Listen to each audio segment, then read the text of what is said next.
The battle is actually in your head. What's in your head is weakness and laziness, and they're not attacking, they're sneaking around.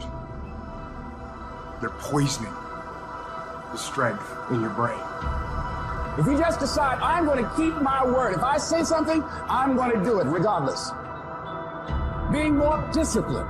Find something that you can look at your life that you say, hey, I know I've got a problem in this area, being late, procrastinating, not taking care of business, being seriously not serious. I need to deal with that. The system we live in and contribute to is designed to make the easiest things in life the most unprofitable. Our world is and always will be a constant battle between the life of ease and its momentary rewards and a life of discipline. Each has its own price. We will pay one or the other. At the end of your feelings is nothing, but at the end of every principle is a promise. Behind your little feelings, it might not be absolutely nothing at the end of your little feelings, but behind every principle is a promise. And some of you in your life, the reason why you're not at your goal right now, because you just all about your feelings. You all on your feelings. You don't feel like waking up. So who does? Every day you say no to your dreams, you might be pushing your dreams back a whole 6 months, a whole year. That one single day, that one day you didn't get up could have pushed your stuff back I don't know how long. Do not be conformed to this world, but be transformed by the renewing of your minds. Do you have a mind to change? Do you have the mindset to be blessed? You have to decide to be blessed. What has your name on it will not go to anyone else. What belongs to you will not go to another person. The next time that you're feeling weak or you're feeling lazy or you're feeling emotional, tell them you are declaring martial law on your mind and impose what you want on your brain and use that mind control to move your life where you want it to be. People around you change. And you can't, sometimes it's for the better, but sometimes it's not. And it's not bad. It's just that season was over in my life. And so here's the thing. If we try to keep hanging on to something when God is finished with it, there's no point in continuing to try to hang on to something that God's done with it, because all it's going to do is keep you from the next great thing that God has for you. I feel real strongly tonight to tell you guys, spring is right around the corner. Don't give up and don't be afraid of change, and don't keep trying to hang on to something that's just not working anymore. Trust God for something better.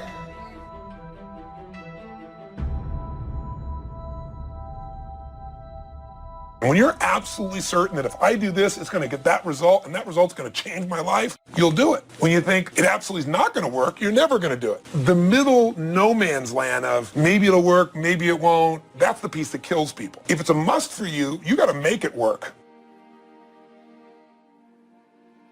Open people like to live on the periphery of boundaries, and they like to break boundaries between things because interesting things happen when you think a different way, when you think outside of the box, so to speak. That's what open people do. They always think outside of the box, no matter what box you put them in. You know, and sometimes you meet people that are so open that they're completely disorganized. Their thought process is almost completely associational, like a dreamer. They just jump from one thing to another, and they're very interesting to talk to. It's very hard for those people to get their lives together because they're interested in absolutely everything and their attention just flits all over the place.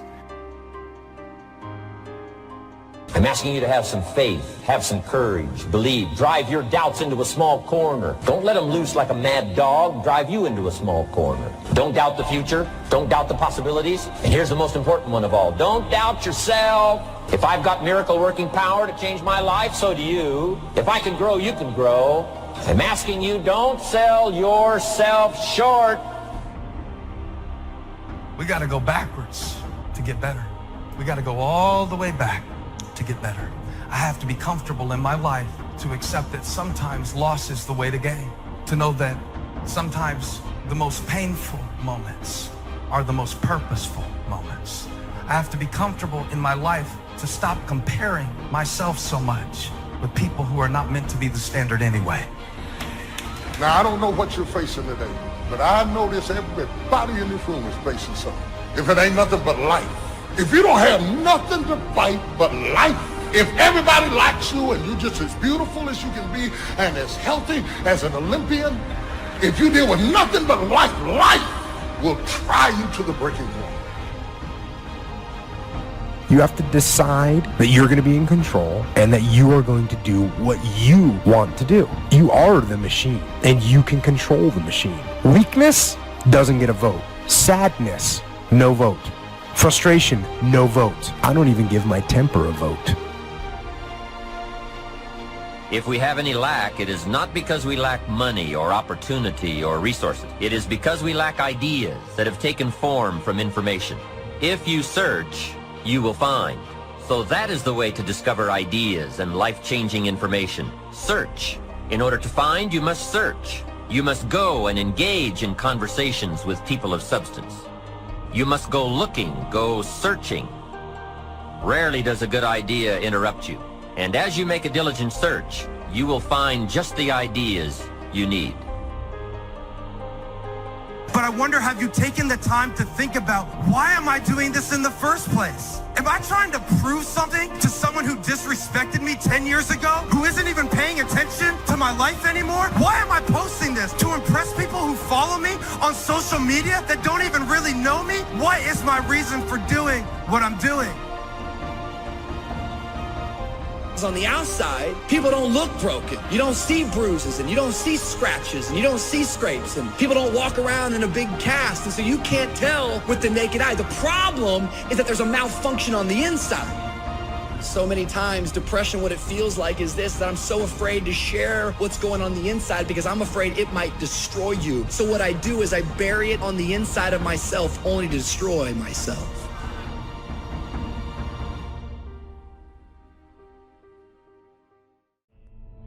Motivation gets you going. Discipline, commitment, strong habits is what gets things done. Commit once. You don't need to commit more than once. You commit once to the thing that you're going to do, and then you do it every single day. That everyday method is one of the most powerful methods for reconstructing your entire life. You just go, and procrastination dies. So don't wonder how you overcome procrastination. It's easy. All you do to overcome procrastination is go. We all have these tough moments in life. They can make you or they can break you. Come on now, come on, bring it, come on now. I had to replace fearfulness with being fearless and take the initiative to do something else with my life.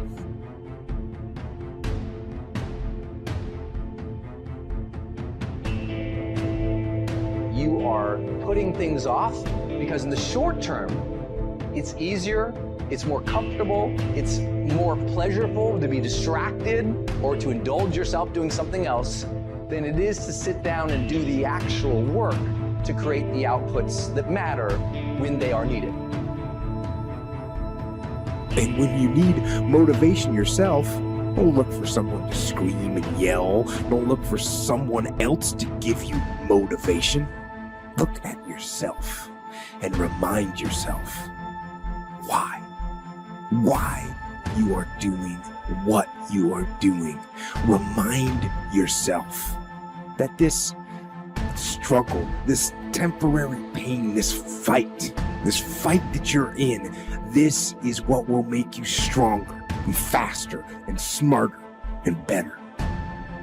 We find ourselves announcing our standards to our relatives, our friends, our associates.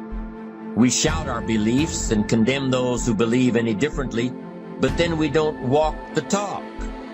Do as I say, not as I do. This is inconsistent. This leads to a loss of credibility among those who watch us. The human mind isn't used merely because we take it for granted. Familiarity breeds contempt. It can do any kind of job we assign to it, but generally speaking, we use it for little jobs instead of big important ones. Decide now, what is it you want? Plant your goal in your mind. It's the most important decision you ever make in your entire life. You just can't turn on passion. You can't just turn on the desire to execute a task. It just doesn't work that way. And honestly, that isn't even what motivate means. To motivate actually means to provide a motive, a reason why. We've got a chance to grow like never before, but I'm telling you, there's going to be many enemies that's going to try to prevent us. Whatever threatens you, I'm asking you to threaten it back. Take care of your responsibility. Somebody wants to destroy your chances for a good future by their negative talk, negative thinking, putting it all down, I'm telling you, walk away if you have to. Walk away. Whatever threatens you, threaten it back. Whatever threatens your opportunity, threaten it back. Now, some of our enemies are on the outside, but here's the most important thing to understand. Some of our enemies are on the inside. You got to do battle with your own indifference. And you've got to learn not only to nourish your values, you've got to learn to do battle with your enemies. You can have what other people can't have. You can go where other people can't go. You can ask what other people can't ask for because you are not a whosoever. Quit acting like a whosoever. Quit asking like a whosoever. Quit asking like you don't have a right to go in boldly and ask. You are a chosen generation. You are a peculiar people. Say, I'm not a whosoever.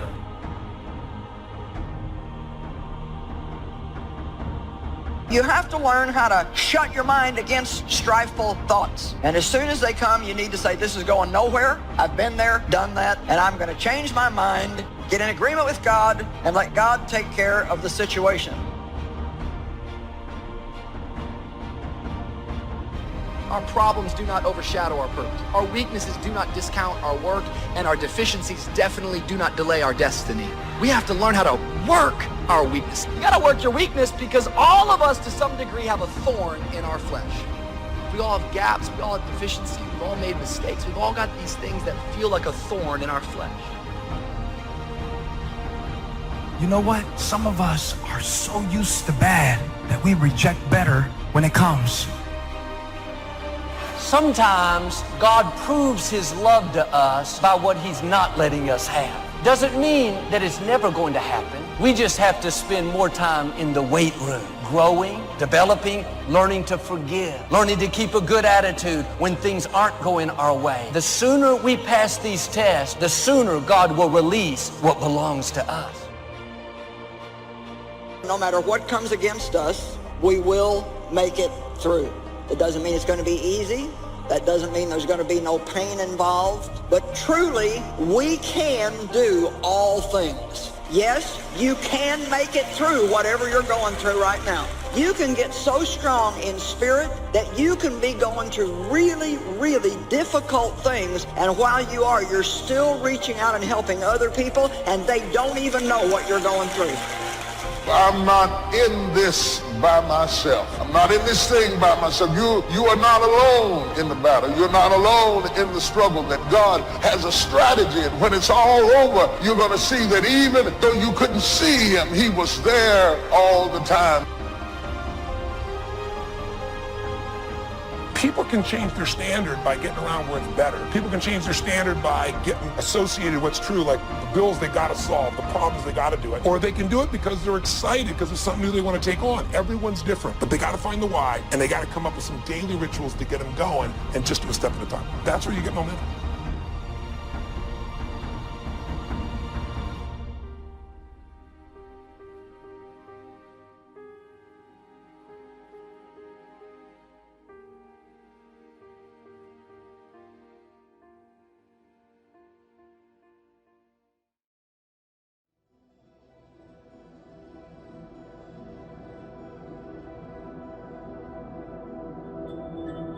If we have an emotional style to deal with chaos and keep going, if we have an emotional style that allows us to bounce back when everything sucks and keep going, that's what makes us successful. Here's what leadership is. The challenge to be more than mediocre. The challenge to step up to a new level, a new dimension. And here's what this new dimension has. Opportunity and responsibility. But who wouldn't want the responsibility along with the opportunity if it builds an extraordinary life? You wouldn't want it any other way. The refinement of leadership. Make this list. Learn to be strong but not rude. Some people mistake rudeness for strength. Rudeness we don't need. Strength we do need.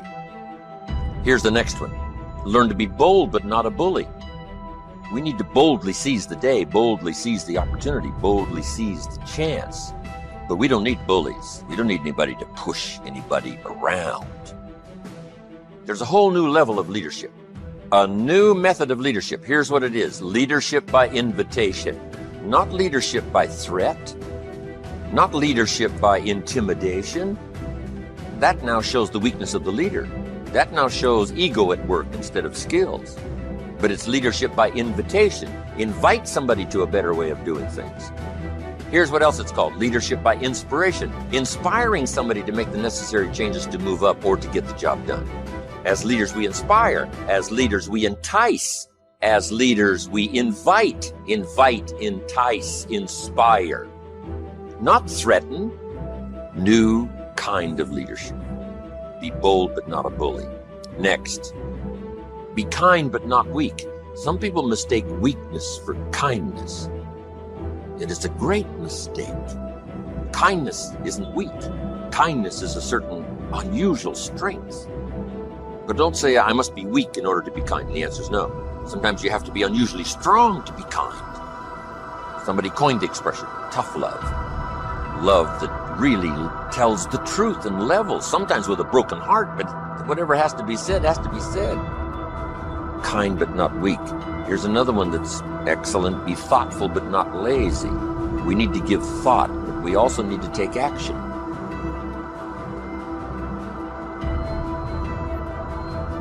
The ability to be resilient toward your dreams, to keep marching on, win the struggle, the strife, the trial, the turmoil, the chaos, the frustration, the hurt, the anger, the disappointment, the shame, the regret, the embarrassment. When all that is there and you keep marching on, you know you'll be a successful person. It's the ability to be optimistic enough to know this too shall pass. This time shall change. I will find a way. I will honor my truth and keep pursuing my dreams. Thick and thin, storm or night, I will maintain my march. You need to dream without just being a dreamer. Head in the clouds, yes, dreaming lofty dreams, but feet on the ground. Here's 2 or 3 more. These are excellent. Be humble but not timid. Some people mistake timidity for humility. Humility is a virtue. Timidity is an illness. It can be cured. It can be managed. And if you are timid, you got to work on it. I'm telling you, it's a weakness. It's not a virtue. But you must turn your timidity into strength and keep working on it and keep working on it until finally you have driven it into such a small corner that it does not devastate your life anymore. But humility is a virtue. Expands your ability to understand the vastness of it all and how small we are in relation to everything. Humility that causes you to get on your knees and talk to a child without any fear how you look. Humility to understand, yes, humans are unique, but in the vast space of it all, we're all pretty small. Yes, we know, but what we don't know is so much greater than what we do know. Here's a couple of more. Be proud without being arrogant. There's something to be said for team pride and community pride, company pride, personal pride. But don't cross the line to where your being proud now becomes arrogance. Pride we need, arrogance we don't. Arrogance is usually the childish attempt to make up for lack of self-worth. The childish attempt to make up for lack of self-worth has a tendency to create arrogance. And you know the worst kind of arrogance? Arrogance from ignorance. That's the worst kind. If a guy's smart and arrogant, we can tolerate that. But if a guy's dumb and arrogant, that's hard to take. So now, all leaders must learn the basic laws so they can use them as illustrations as well as use them for productivity. Here's the first of the basic laws. Whatever you sow, you reap. Now here's another way to put it on the positive side. In order to reap, you must sow. Reaping is reserved for those who sow, who plant. To deserve the harvest, you must plant the seed, take care of it in the summer, carefully harvest it, and then do wise things with the harvest. Now, here's the rest of the law of sowing and reaping. If you sow good, you reap good. If you sow bad, you reap bad. You can't sow bad and hope for good. You can't plant weeds and hope for flowers. It works both positive and negative. Now, here's something else about the law of sowing and reaping. You don't reap what you sow. You reap much more than what you sow. Now, here's what's important to understand on that. It works both positive and negative. The old prophet said, if you sow to the wind, you don't reap a wind. You reap a whirlwind. You got to be careful sowing to the wind. It doesn't come back as a wind. It comes back as a whirlwind. That's on the negative side. But now it also works on the positive side. If you plant a cup of corn, how much do you get back? A cup? No, a bushel for the cup.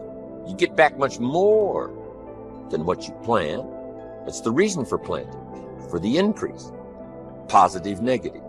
Now here's the next key to the law of sowing and reaping. Sometimes it doesn't work at all.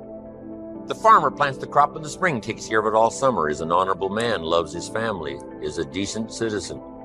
But the day before he sends the combines into the field, a hailstorm comes along and beats his crop into the ground, and it's gone, it's lost. So this time it didn't work. So now what must the farmer do? He's got to decide whether to do it again or not. Should we take another chance in the next spring? We would advise him to do so, even though he lost everything in the last harvest. And it didn't work. You didn't reap what you sowed. But here's the law of averages. Here's the odds. More often than not, you reap what you sow. More often than not, you'll have a harvest if you plant in the spring. There's no guarantee, but more often than not. And guess what more often than not is? Pretty good odds. It's better than Las Vegas. Incredible. Next, one of the most important laws to learn is the law of averages. If you do something often enough, you'll get a ratio of results. Once you understand that, the world is yours. Learning to employ people in the unique thing called the law of averages is stunning in its result in terms of fortune, future. In baseball, we call it batting average. Swing 10 times, get a hit. Swing 10 times, get a hit. Nobody bats 9 out of 10. Some of these guys are getting $5, $6, $7 million a year, batting 2, 3 out of 10. So you don't have to be perfect here. All you have to do is understand the law of averages. Now, even if you're only getting 1 out of 10, you can now start to compete. If you've been here a long time, you can get 9 out of 10. I just joined, I can only get 1 out of 10. I'm telling you, if we have a contest, I will beat you. Say, well, you just started, how could you beat me? It's very simple. While you talk to 10 and get 9, I will talk to 100 and get 10. I win. Isn't that clever? Here's what I do if I'm new. I make up in numbers what I lack in skill. Once you understand the law of averages, I'm telling you, it's so exciting to work with the law of averages. Here's the next important law, called the law of faith. Faith is the ability to see things that don't yet exist. Faith, though, can turn difficulty into reality, positive reality. Here's what faith is for. Number 1, faith is the ability to see it as it is. Faith doesn't mind seeing it as it is because faith is a miracle worker.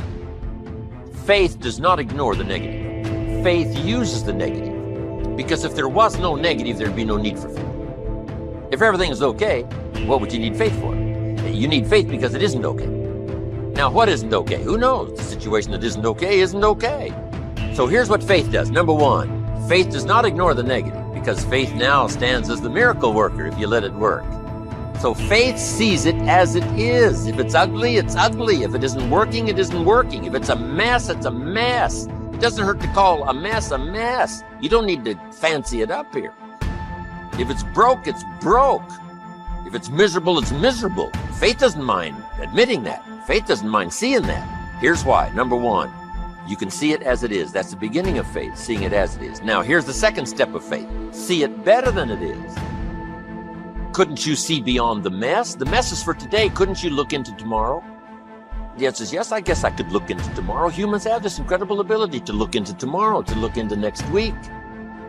Dream the dreams, make the plans, visualize, use your imagination, see it better than it is. Now here's the third step that turns faith into reality. Make it better than it is. Faith now must be invested in the muscle. But if you invest faith now in the action, you can take any situation and make it better than it is. Next, in the beginning of faith, seeing it as it is. Don't see it worse than it is. Don't blow it out of proportion. Some people have this tendency to blow it all out of proportion and say, well, it can't be that bad. If it's this bad, that's how bad it is. You don't need to multiply how bad it is by 10. Just as it is, that's the deal. As it is. Don't see it worse than it is. Now here's the next. Don't see it for more than it can become. There's a thin line between faith and folly. Yes, it's possible to see yourself as a millionaire, but not overnight. Somebody says, well, yes, I can see that. Don't see it for more than it can become in a reasonable period of time. Yes, if it dropped out of the sky overnight, but that's not likely. But it's still possible to be a millionaire. It's still possible to be rich and wealthy, given a certain amount of time working with the law of averages and all the rest of the stuff we've talked about today. So don't see it for more than it can become so that you move into folly instead of faith. Plenty is possible without being foolish. Now here's the next one. Give yourself a chance to understand that it could be far more in the future than what you can first see. Take the first step of what you can see, but give yourself a chance to be able to see it for more than what you first see. On a foggy night, if all you can see is 100 feet, here's what you do. Walk that first 100 feet, now you can see another 100 feet. You can't see the 200 feet. But if you can see 100 feet, you walk the first 100 feet, now you can see another 100 feet. So I'm asking you to take the early steps of faith. Whatever you can see it possible to become, start believing that. Have faith for that. And I'm telling you, as that starts to exercise, you'll be able to see it for more and for more and for more. The possibilities will start to increase in your own imagination.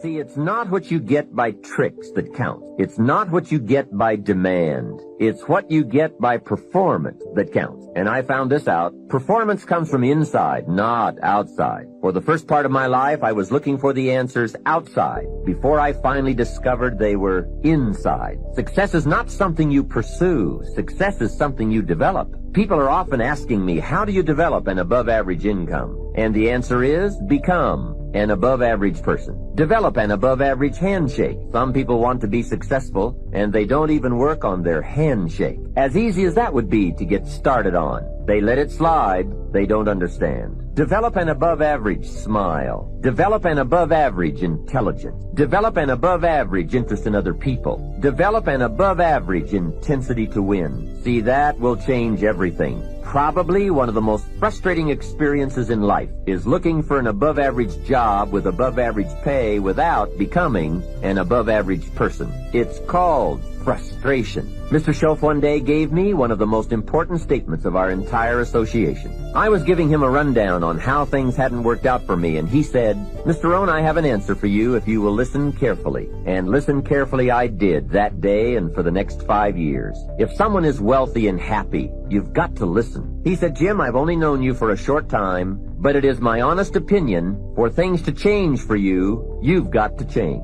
That was not quite the answer I was looking for, but that's the one he gave me. And now I bring it to you after pondering it all these years. For things to change for you, you've got to change. No matter what successes you've already achieved. Otherwise, it isn't going to change for you. Before I met Mr. Schoaf, I used to say, I sure hope things will change. That seemed to be my only hope. If it wasn't going to change, I was in serious trouble. Then I found out it wasn't going to change, and I was in serious trouble. Hey, remember, it isn't going to change. Not long ago, I did a seminar for a group of oil company executives during their convention in Honolulu. Sitting around this conference table, one of them asked, Mr. Rohn, you know some important people around the world. What do you think the next 10 years are going to be like? I said, gentlemen, I do know the right people. I can tell you. So they all listened very carefully. I said, gentlemen, based on the people I know, and from the best of my own experience, I've concluded that in the coming 10 years, it's going to be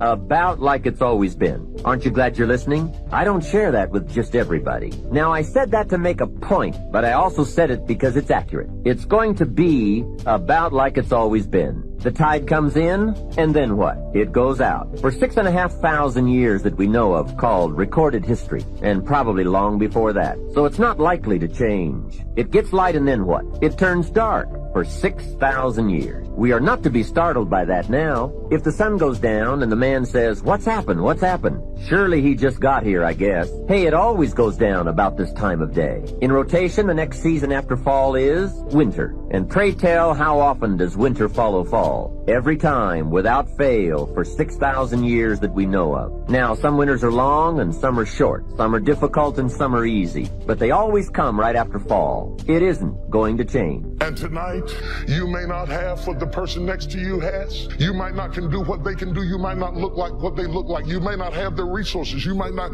can play those guitars like those boys were playing the guitar. You may not can play those drums like they do. You may not can speak like somebody can speak, or sing like somebody can sing, or draw like somebody can draw, or build like somebody else can build. But the one thing we all have in common, when we woke up this morning and we were not dead, we woke up with an opportunity.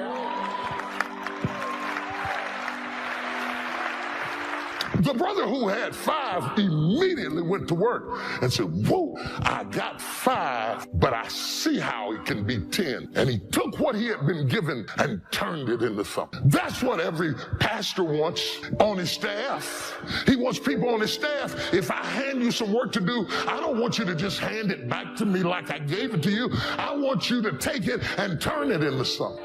That's what you want. That's what, let me tell you, that's what Moses got out of his staff. Moses did miracles with his staff, not because it was a stick, but because it was able to turn into something. And when I give you a job to do, I want you to not just hold it like it is, but turn it into something. Want your magic on it and make it more than what it was when I handed it to you. Be fruitful. Turn that opportunity into something. Turn that department into something. Turn that church into something. Turn that house into a home. Turn that woman into a wife. Turn that man into a husband. Turn that kid into a man. Turn it into something. Do your magic on it. Make it more than what it was.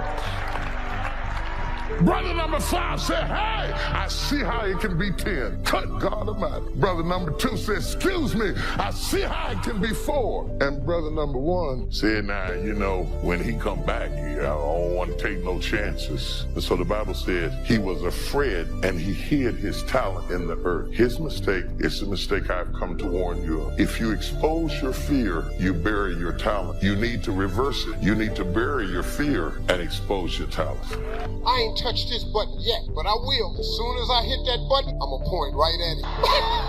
What was I talking about? I'm gonna give you the scripture. You have not because you ask. It is an amazing. If you would only, well, Steve, what do I ask for? If you want a relationship with God where God is not only your king, he's your companion, he's your guide, he's your friend. You know how you can tell your friend anything? That's the relationship. Look, you ain't got to go to church to get that. You had that at your house. I probably had to go to his church to get it, but you can have a relationship with God on your own. You got to have that. Listen to me. When you ask God for something, it's a very simple thing. You know how I acquired a lot of stuff was because of a second scripture I'm going to tell you about. See, you have not because you ask not. You got to start asking God for big stuff. Stop wasting God's time with all this little stuff. Lord, help me make my rent. Don't he always? You keep coming up with the rent. Lord, help me make my rent. You keep coming up with it. Has it ever occurred to you that maybe you should ask God for a mortgage? You ever thought of that? I mean, look, man, if God gonna give you the money for rent and he rewards you according to your faith, if you quit asking for rent and ask for mortgage, you don't think God got mortgage money? But you know why you don't ask God for the mortgage? Because you keep getting in the way. It says you have not because you ask not. But you say, well, I don't have a job that dictates I would afford a mortgage. I don't make enough money. I got bad credit. You think God don't know that? He said ask. You have not because you ask not. So you rule yourself out of the mortgage simply because you won't ask. Just go ahead and ask God for the house. You think God don't know you need a better job? Mess around and make you team member of the year. I bet Ween can get a house. But see, you all in the way. You block your own blessing because you get in the way of the answer. God don't need you in the way, man. I'm telling you real. Just ask God for big stuff. Lord Jesus, help me get out of debt in 7 years. What? You told God to get you out of debt in 7 years because you was watching TV and they got a DVD for $39.95? Get out of debt in 7 years. Why would you ask God to get you out of debt in 7 years? Who you think you talking to? Ain't this the same God that made heaven and earth in 6 days? Why would it take him 7 years to get you out of debt? Who you owe? Hey man, have you ever thought about it like this? I use humor to give people a trip. He made heaven and earth in 6 days. You need 7 years from God to get you out of debt. You're crazy. God do big stuff. Ask God for something big. Now, here's the second. The next thing you need to do, Oprah been on TV for 30 years telling people about vision board. If you don't have a vision board, if you don't have your dreams written down, that's the other reason you don't have it. I just gave you the 2 main reasons why people don't have the life of their dream. Number 1, you don't ask God for it. And number 2, you won't write it down. It has to be written. This is not a theory of mine. Oh, here we go. Come that old 2.5 Christian. Told you in 4.5 script 30.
So I'd like to share with you the best I have learned and practiced on goal setting. First of all, I'd like to say that we are all affected by 5 factors. The first is environment. The second is events. The third is knowledge. The fourth is results. And the fifth, and often overlooked factor that affects our lives is our view of the future, our dreams. I won't get into all of these influences here, but let me concentrate on the fifth one, dreams. Of all these 5 influences, make sure your dreams are the greatest influence on your daily decisions and activity. Put another way, make sure that the greatest pull on you is the pull of the future. For your dreams to greatly influence you, or the future to pull you, your future must be well planned. There are 2 ways to face the future. One is with apprehension, the other with anticipation. Guess how many people face the future with apprehension? Why? They don't have it well designed. And without really thinking about it, they have probably bought someone else's view of how to live. You will face the future with anticipation when you have planned a future you can get excited about. When you have designed your future results in advance. In this way, the future will capture your imagination. It will exert an enormous influence on you. And to design your future, you must have goals. Well-defined goals are like a magnet. They pull you in their direction. And the better you have defined them, the better you have described them, the harder you work on them, the stronger they pull. And they pull you through all kinds of difficulties, too. Without goals, it is easy to let life deteriorate to the point where you're just making a living. It is not difficult to get trapped by economic necessity and settle for existence rather than substance. We all have a choice. We can either make a living or design a life. Look at and evaluating yourself to make that determination.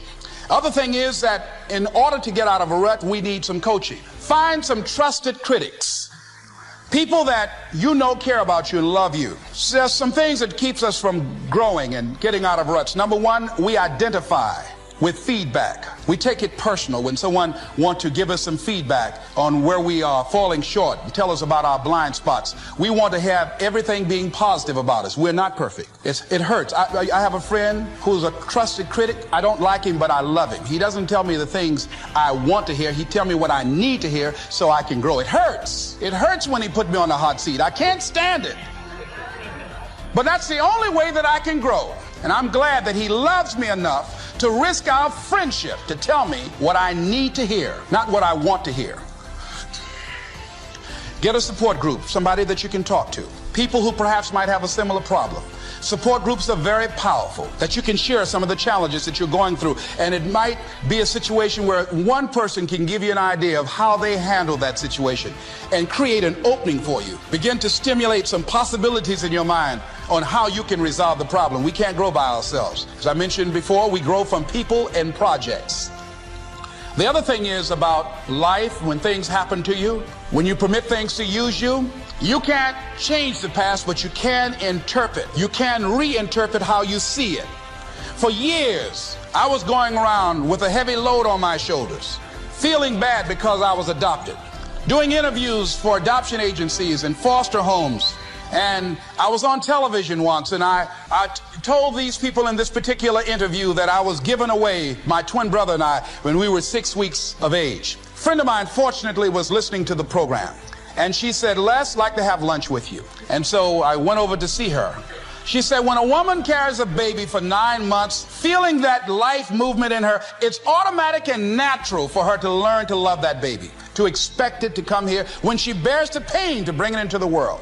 Your mother, Mamie Brown, when she came in to adopt you guys, she didn't go through that process. She looked at whoever your biological mother was and said, "I'll take her." You weren't given away less. You were chosen with love. I'm addicted to changing my thermostat all the time. It's the #1 obsession of my life is my time and my thermostat. I know as I change that because I understand the reticular activator. I know how to obsess. I know that I check this phone 450 times a day as the average person checks smartphone. Did you know that? 450 times a day. Big achievers like me and you, 700-800 times a day. So guess what screensaver is on my phone? My goal, what I want. It goes right into my RAS 450 times a day. I have 5 triggers in my day. When I wake up, boom, what I want. When I touch my car door, boom, what I want. When I walk in my office, boom, what I want. When I walk in the gym, boom, what I want. When I go to bed at night, boom, what I want. I have 5 triggers that trigger me, repeating into my mind over and over and over again what it is I want. And guess what I seem to find all the time? The people, places, and things and resources that I need. I find my red Acuras all the time. So you ought to change the way you program your phone. You need to change your identity. You need to go to work on this. These are the things. If you repeat back the things I've said today, these are the the things that alter who you are and who you become ultimately. Your mess can be repurposed only if you use the RAS, only if you change your thermostat. But you combine, you show me somebody in here like me, right? Alcoholic family, insecure,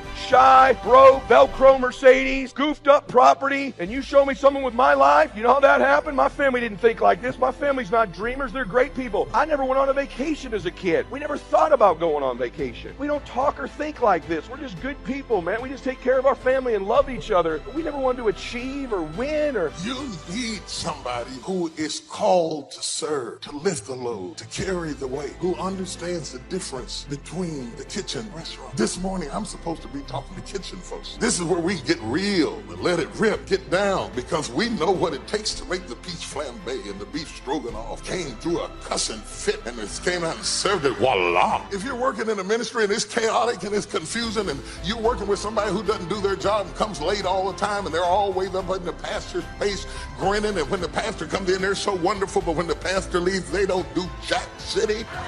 Welcome to the kitchen. Welcome to the kitchen. It doesn't matter whether you're a word of faith or faith of worth or a consecrated fire-baptized church of the living God in Christ Jesus. Every church worth its salt has a distinction between the kitchen and the restaurant. Elijah was worn out because he didn't have the right people in the kitchen. The restaurant was incredible. You got to have the right person in the kitchen. Are you hearing what I'm saying? If you don't have the right people in the kitchen, you'll never accomplish what you're trying to accomplish. I'm going to give you 3 different distinctions. I talk about this in my book, Reposition Yourself, but I'm just going to throw 3 different distinctions. There are 3 classes of people that you have to deal with as a leader. Number 1 is confidants. That's the smallest group. It's the smallest category. You only have a few in that category. Confidants. If you have 2 or 3 in your whole life, you're a rich person. Confidants are people who are for you. They can see your hind end and still love. Can I say hind end? Is it all right?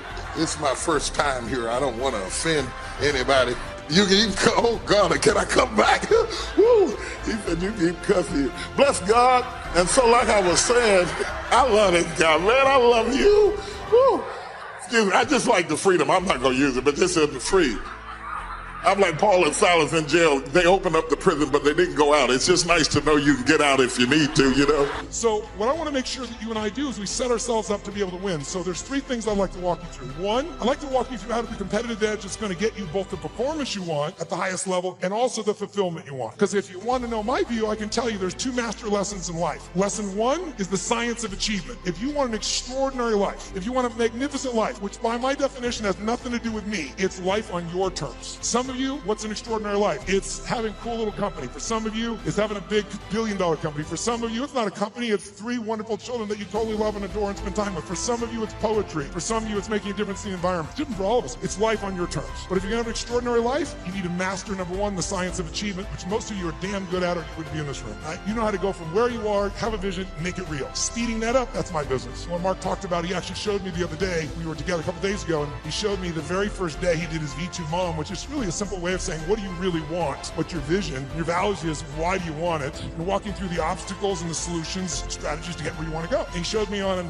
the back of an American Express bill where they designed on the very first day Salesforce. And there you see that day where he engaged. He engaged in his vision instead of settling for a life that someone else had designed. He had a great life, extraordinary life. Top guy at Oracle, working for one of the most brilliant people on the face of the earth. Can you imagine how hard it would be to leave there and start something from scratch? But he had something larger that he wanted. So how do you do that? How do you get yourself there? You got to understand the science of achievement. But I know so many people I get the call from, most successful in the world, business person, politician, leader of some sort, economic leader, financial trader, and they call me up and they want me to change something in their business, but I know what they really want. They really want to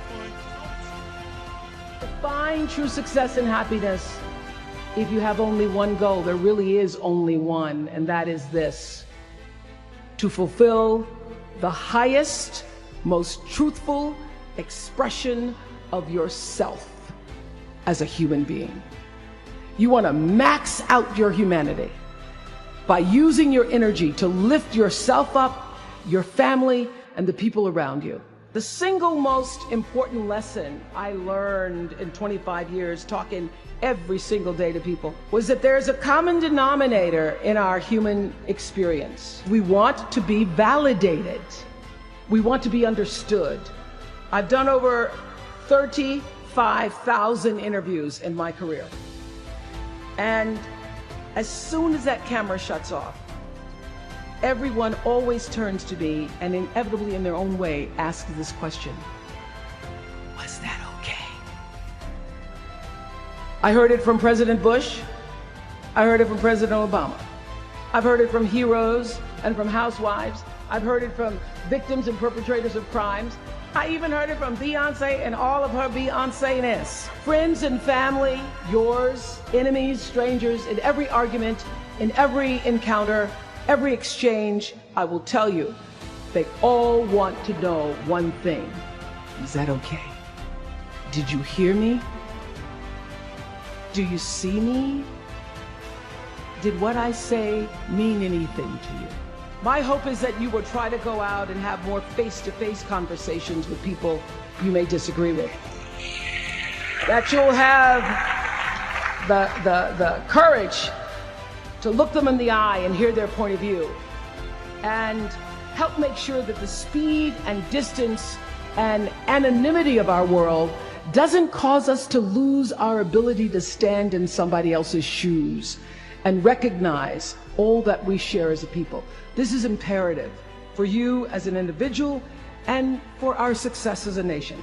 So whether you call it soul or spirit or higher self, intelligence, there is, I know this, there's a light inside each of you, all of us, that illuminates your very human beingness if you let it.